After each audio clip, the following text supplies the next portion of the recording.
Welcome back to New Rockstars. I'm Erik Voss, and the 2025 Superman film is now filming in Cleveland, giving us looks at the cast and a crisis at the offices of the Daily Planet. While we still don't really know the plot of this film, there are some fascinating details hidden in the design of Superman's suit and other Easter eggs concealed all over the set, visible in plain sight in the Cleveland area. Now, set photos like this can sometimes be seen as spoilers, but since director James Gunn is waving at these cameras, I think we're okay to talk about the little we do see, because it all bodes really well as we look ahead to this film and the first footage we might see in a matter of weeks at San Diego Comic-Con. But I understand if you think set photos like this are too spoilery, you don't have to watch this video. I just want to give you a heads up. Okay, so this imagery that we've been seeing shows David Corenswet suited up as Superman and as Clark Kent. But as Superman, he teams up with Michael Hoult, Mr. Terrific, played in this movie by Eddie Gathegi, who played the short-lived Darwin in X-Men First Class. It seems like this is part of a joint rescue mission to save the staff of the Daily Planet. We got a glimpse of Superman's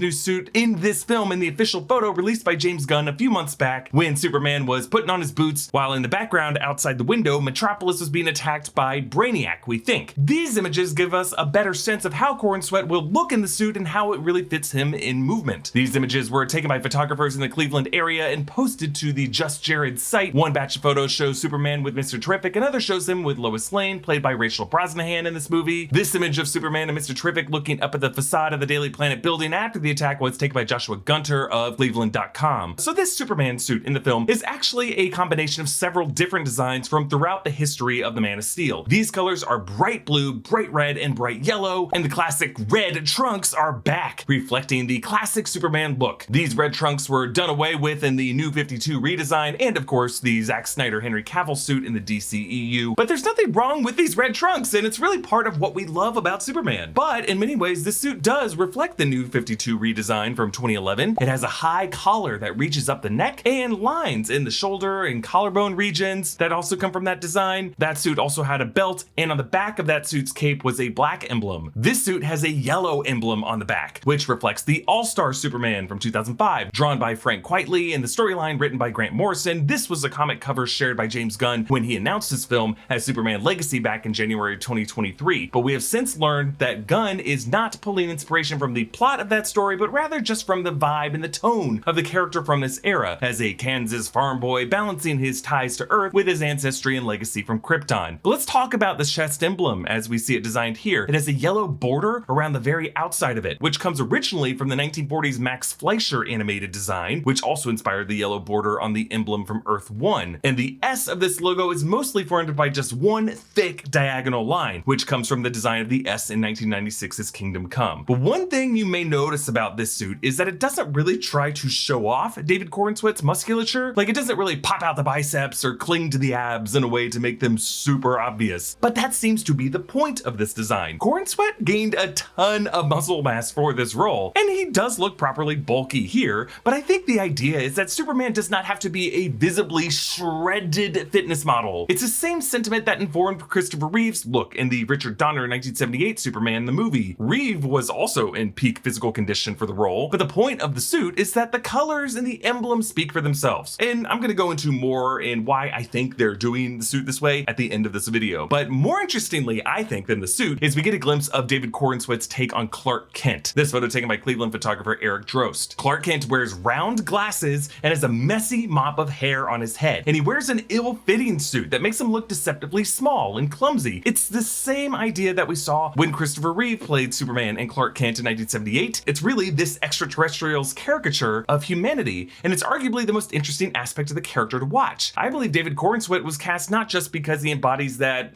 American Boy Scout charm of a Midwestern farm boy, but really because, like Christopher Reeve, he is a classically trained actor from Juilliard who brings physical comedy and even clowning to the performance. Like, look at this set video where you can see how chaotic and awkward he's playing Clark Kent as he bumps into everyone on the street, but notice how he's deliberately walking on the right side of the street when it's really custom to walk on the left side, like, you know, street traffic in America. And he's doing this intentionally to look as clumsy as possible for everyone who's in the vicinity of the Daily Planet building. Yet, when he approaches a baby carriage, he's like, you know what? I'm okay not veering into that baby carriage because mission accomplished. I've been sufficiently awkward to fool everyone outside of my workplace. And I think this might be the most effective disguise of any live action Superman that we've seen since Christopher Reeve. And while his curly bangs seem plentiful here, but with nowhere to sweep them to when he becomes Superman, it would explain why there would be one stubborn curl dropping over his forehead, and I just love that detail. And you'll notice clutched in his hand is a Daily Planet newspaper, and we actually get a better look at this front page in this other set photo of newspaper dispensers for the Daily Planet and the Metropolis Eagle, photos that were taken by photographer Larry Pompeo. So the Metropolis Eagle is a rival newspaper to the Daily Planet in the comics, but let's start with this front page from the Daily Planet. Superman stops MTA rail from running off the tracks. The photo shows Superman stopping a speeding train, a nod to artwork from the Superman for All Seasons. And if you look closely, the photo credit is Jimmy Olsen, but the article is written by Clark Kent himself.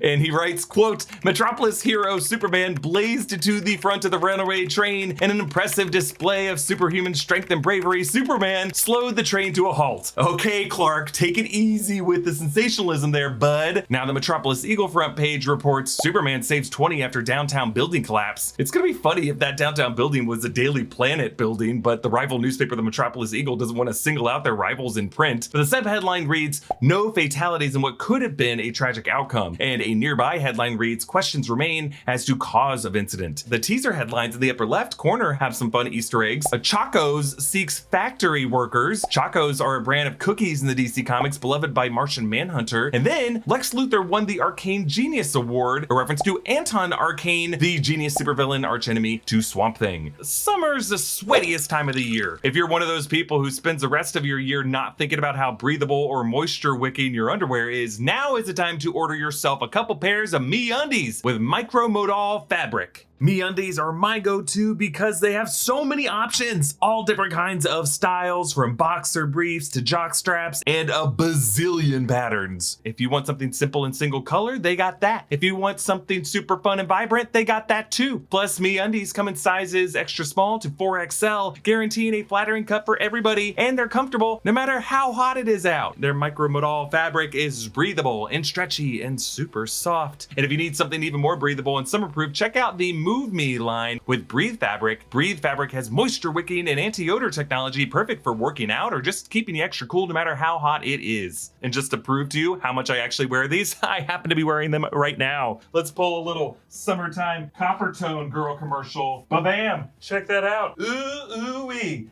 This is MeUndies, and I love them. I wear them all the time. And I just almost turned to the camera, showing a bit too much. I was loyal to an old brand for years, but MeUndies has been such a comfy upgrade that I'm never going back. Never!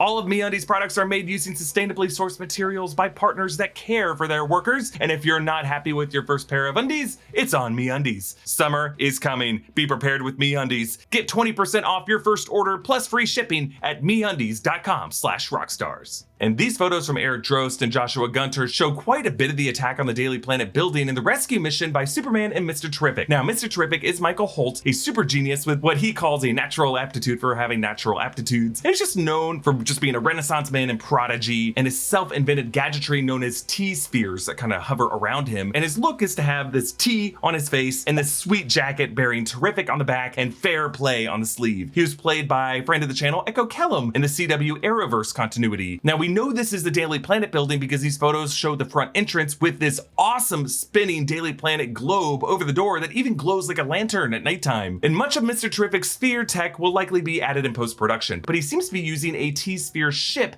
to rescue employees at the Daily Planet. The film's production is using a practical stand-in for now with a big T on the side, but I think it's just part of the T-sphere ship that has a hatch for characters to emerge out of, and the finished look will be completed later with CGI. Now, yes, Superman can fly and probably could have rescued all these people just by himself, and he wouldn't have needed Mr. Terrific's help here, but think about it. Maybe he was too surrounded by coworkers as Clark Kent, and he needed to maintain his cover by letting a different superhero save them through a different means, and then, maybe Superman showed up after it was all over, and there was a debate over which superhero should get all the credit for this rescue. Now, these photos include the Daily Planet staff exiting the T-sphere ship one by one, looking dazed. We see Gunter's photo of Lois Lane, and we should note that Lois is wearing the purple top that Lois Lane is often seen wearing in the 1996 Superman the Animated Series, and then Drost's photos of Wendell Pierce as Daily Planet Editor-in-Chief Perry White, followed by Skylar Gizondo as photographer Jimmy Olsen, followed by SNL's Beck Bennett as Daily Planet reporter Steve Lombard, who has was based on the character Ted Baxter in the Mary Tyler Moore Show originally, but was also based on the physique of football player Joe Namath, which explains Beck Bennett's beefy, mustached sports dad look. Next, we see Michaela Hoover as Daily Planet gossip columnist Kat Grant, followed by Christopher McDonald as Daily Planet reporter Ron Troop. Nicholas Hoult has also been spotted on set as Lex Luthor, and then Sarah Sampaio as Eve Teskmacher, Lex Luthor's personal assistant. Folks in Cleveland also noticed the crew changing some street signs in the area to pay homage to DC Comics writers like Jim Lee, Grant Morrison, Mark Waid, and Jeff Loeb. So James Gunn seems to be directing this 2025 Superman film in a way that embraces the full history and legacy and iconography of the comics